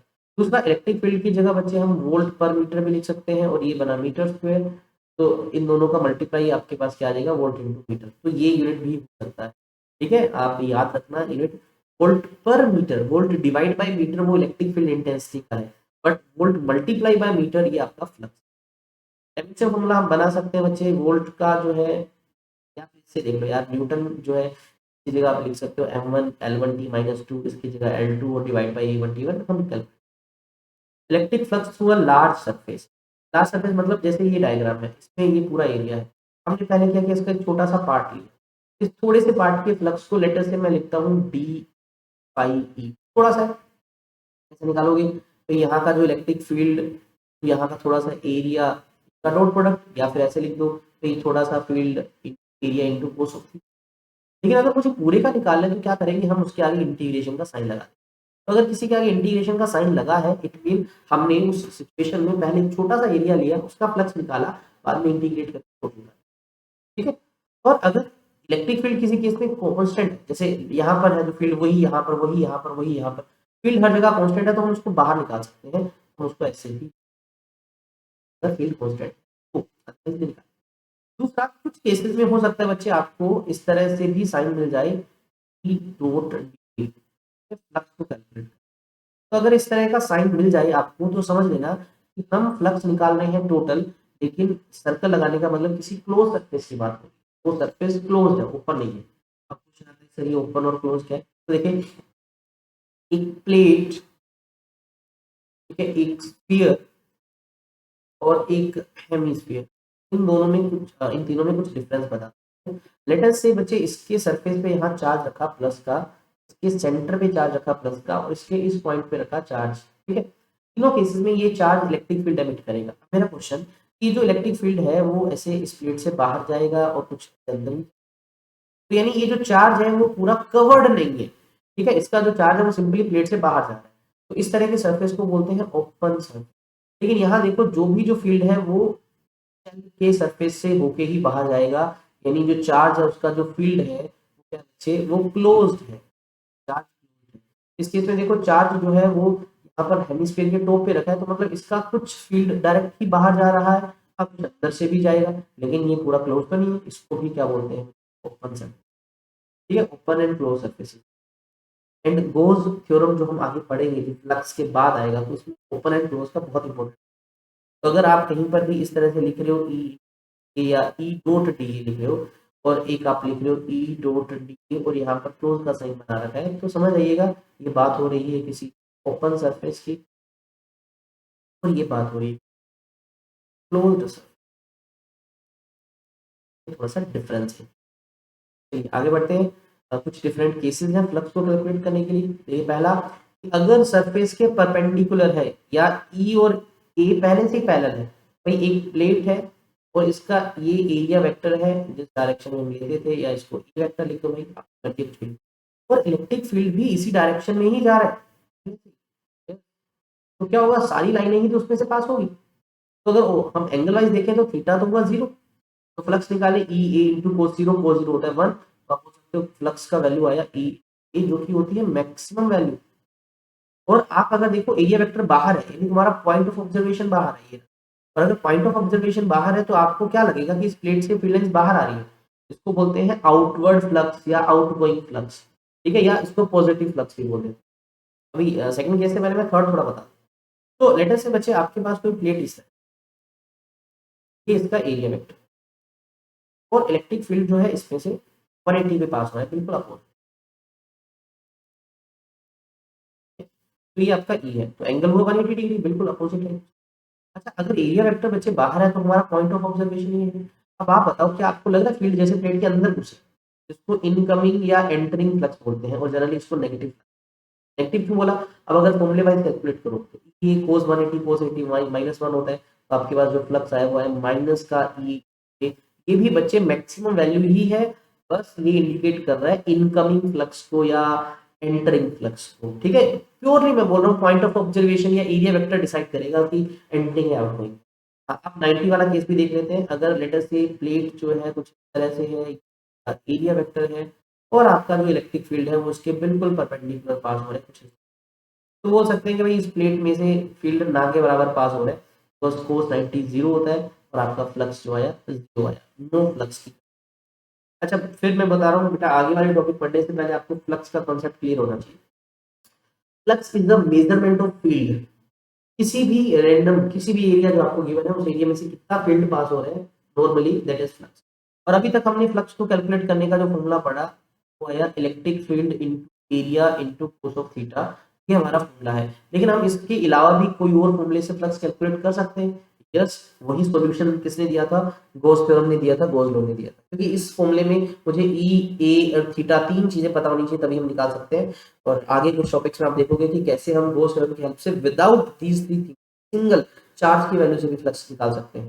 चलिए आगे बढ़ते हैं हम टॉपिक्स की तरफ, लेकिन उससे पहले एक सिंपल सा क्वेश्चन है इलेक्ट्रिक फ्लक्स का। यहाँ देखो तो आपको इलेक्ट्रिक फील्ड गिवन है, यहाँ एरिया वेक्टर गिवन है, और तुमसे पूछ लिया फ्लक्स, भाई सिंपल फॉर्मूला है इसका ई डॉट ए, और जब दो चीजों का डॉट प्रोडक्ट होता है तो क्या करना होता है, तो आपको आई कैप वाले को आई कैप वाले से मल्टीप्लाई करना होता है, जे कैप वाले को जे कैप से करना होता है। पहले आपको लिख दो कुछ इस तरह से प्लस फॉर्म।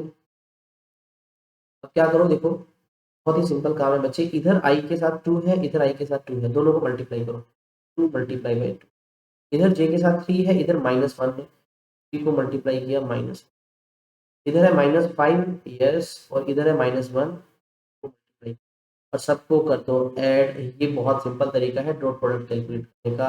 तो वी हैव 4 -3 और +5, टोटल ऑफ 9 -3। यूनिट क्या होता है आपको पता है, न्यूटन मीटर स्क्वायर पर कूलम या फिर 6 वोल्ट मीटर, तो दोनों आपका आंसर, ये सिंपल ऐसे। चलिए आगे बढ़ते हैं, यही देख लो आंसर दिख रहा है। एक इंपॉर्टेंट पॉइंट जो तुम्हें पता होना चाहिए बेटा, ध्यान रखना कि अगर एक कहीं यूनिफॉर्म फील्ड है, उसमें तुम कोई सॉलिड दे सकते हो, सॉलिड और close surface, solid and close surface, तो उसमें होता क्या है, जितनी फिलाइन एक साइड से एंटर करेंगे उतनी दूसरी साइड से निकल जाएंगे, तो टोटल जो फ्लक्स आएगा उस केस में वो आएगा 0। यानी जब भी तुम यूनिफॉर्म फील्ड में एक क्लोज सरफेस को रखते हो तो जितनी लाइनें अंदर एंटर की उतने बाहर निकल जाते हैं, तो टोटल फ्लक्स 0 होता है। अभी एक एग्जांपल डिस्कस करते हैं इससे रेलिवेंट, यार ना ये क्वेश्चन जो है ये फ्लक्स 0 वाला नहीं है, थोड़ा सा अलग मैं आपको बता देता हूँ। स्फेरिकल शेल मतलब वो आधा है, अगर आधा है तो इसका इस साइड का सरफेस है ही नहीं क्योंकि यहाँ से तो ओपन है, तो यानी ये हमारा हुआ ओपन सरफेस का एग्जाम्पल। क्लोज सरफेस होता तो मैं टोटल फ्लक्स 0 लिख देता, लेकिन अभी भैया है ये हेमिस्फीयर।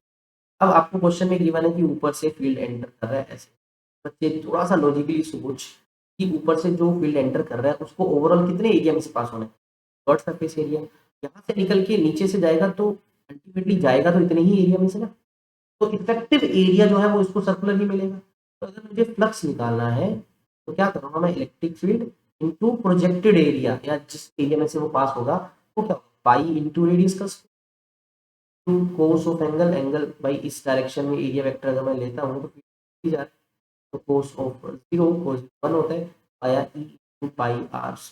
तो आपका जो फ्लक्स होगा बच्चे वो इतना होगा, और वो सिर्फ कौन सा है, इनकमिंग, माइनस भी लगा सकते, ठीक है।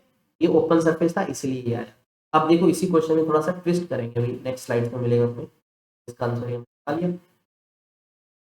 अब देखिए सॉलिड हेमिस्फीयर दे दिया, मींस सॉलिड का मतलब इसके ऊपर लेयर को भी कंसीडर करना। अब ये क्लोज सरफेस है, अगर ऐसा है तो सोचो, अब ये दो पार्ट में डिवाइड हुआ, इसका कर्ड सरफेस है प्लस इसका फ्लैट सरफेस, और दोनों का फ्लक्स जीरो है। रीजन कि जितना फील्ड इस साइड में एंटर कर रहा है कर्ड सरफेस में, उतना फील्ड इस फ्लैट वाले से बाहर जा रहा है। पर सरफेस है, लास्ट ईयर जो लास्ट क्वेश्चन था उसमें ओपन सरफेस था, मतलब वहां कुछ था नहीं, वो खाली जगह थी, लेकिन यहाँ गिवन है ये सॉलिड है इसमें। अब दोनों का फ्लक्स जीरो है, तो टोटल तो हमारा आंसर आया बच्चे जीरो।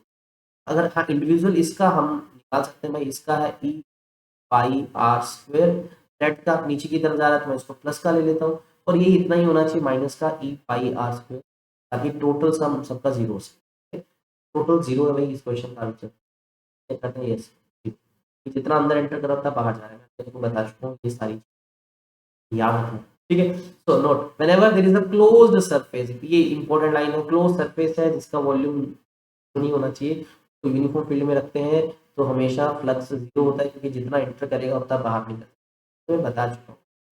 तो चलिए बढ़ते हैं आगे, क्वेश्चन है लेकिन ये इस बार नॉन यूनिफॉर्म, ये थोड़ा सा अलग एनसीईआरटी में क्वेश्चन है, थोड़ा सा समझना जरूरी है। एग्जाम्पल से पहले थोड़ा सा करेक्ट कर, तो लेटेस्ट से बच्चे कोई ऐसे फील्ड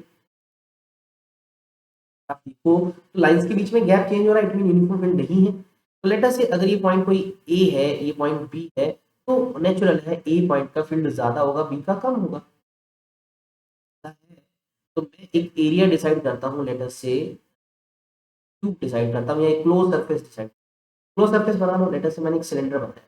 अब बच्चे आप लॉजिकली सोचो, सिलेंडर बना, सिलेंडर बनाया, तो सिलेंडर का ये जो फर्स्ट फ्रंट सरफेस है इसमें कुछ फील्ड एंटर कर रहा है, तो इसका ये जो साइड है इसमें से फील्ड बाहर निकल रहा है, क्या दोनों केसेस में फील्ड बराबर है? नहीं ना भाई, यहाँ पर इस फ्लैट सरफेस का एरिया, सॉरी इस फ्लैट सरफेस में जो फील्ड है वो ज्यादा है, तो यहाँ का फ्लक्स जो है ज्यादा होगा, इस सरफेस पे फील्ड कम है तो फ्लक्स भी कम मिलेगा। तो अगर ऐसा है तो ओवरऑल आपको जो नेट फ्लक्स है वो नॉन जीरो मिलेगा, अगर नॉन यूनिफॉर्म फील्ड तो। अच्छा इसी पे क्वेश्चन है, वो देखते हैं क्या है क्वेश्चन। तो एग्जाम में आपको मतलब क्वेश्चन में क्या गिवन है, that E is given as X square I cap, ये बहुत इंपॉर्टेंट चीज दिखती है आपको। सबसे पहले E is X square I cap, इसका क्या मीनिंग है, देखो सबसे पहले आई कैप है यानी इसकी डायरेक्शन दे दी कि अलोंग एक्स एक्सिस फील्ड है, दूसरा एक्स स्क्वायर दे दिया मींस इलेक्ट्रिक फील्ड का वैल्यू चेंज हो रहा है, तो जो ओरिजिन के लिए एक्स जीरो पुट करेंगे तो फील्ड जीरो होगा। अगर मैं 1 सेंटीमीटर पे हूँ तो फील्ड की वैल्यू भी 1 हो जाएगी, अगर मैं 2 सेंटीमीटर पे हूँ या 2 मीटर पे हूँ तो ई का वैल्यू जो है 4 टाइम्स हो जाएगा। ये इलेक्ट्रिक फील्ड कांस्टेंट नहीं है, जैसे जैसे मैं ओरिजिन से दूर जा रहा हूँ इलेक्ट्रिक फील्ड का वैल्यू इंक्रीज हो रहा है, तो ये नॉन यूनिफॉर्म, इस तरह की वैल्यू से आइडिया लगता है कि ये नॉन यूनिफॉर्म फील्ड का क्वेश्चन है। सेकंड आपको क्या गिवन है, ई वाई और ई जेड दोनों जीरो दे रखे हैं, मतलब दूसरी डायरेक्शन में फील्ड है नहीं, तो आपका फील्ड का डायरेक्शन में बना लेता हूँ। अच्छा मैं इस साइड सरफेस के लिए मैं फील्ड को यहाँ लिख देता हूँ ई वन, यहाँ कुछ अलग होगा, और इस दूसरे सरफेस के लिए ई टू कुछ अलग होगा, रीजन आपको पता है। कहते हैं कि इस नॉन यूनिट फील्ड में हमने एक क्यूब रखा जिसका साइड 1 मीटर।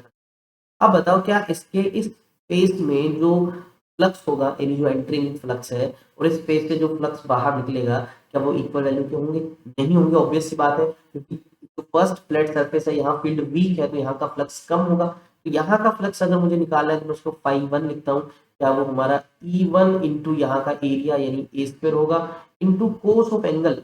तो क्या एरिया वेक्टर हमेशा बाहर की तरफ लेना होता है? यस, एरिया वेक्टर बाहर है लेकिन फील्ड अंदर जा रहा है, मैं यहाँ 180 लेता हूँ, cos 180 माइनस माइनस का E1 इंटू ए स्क्वायर।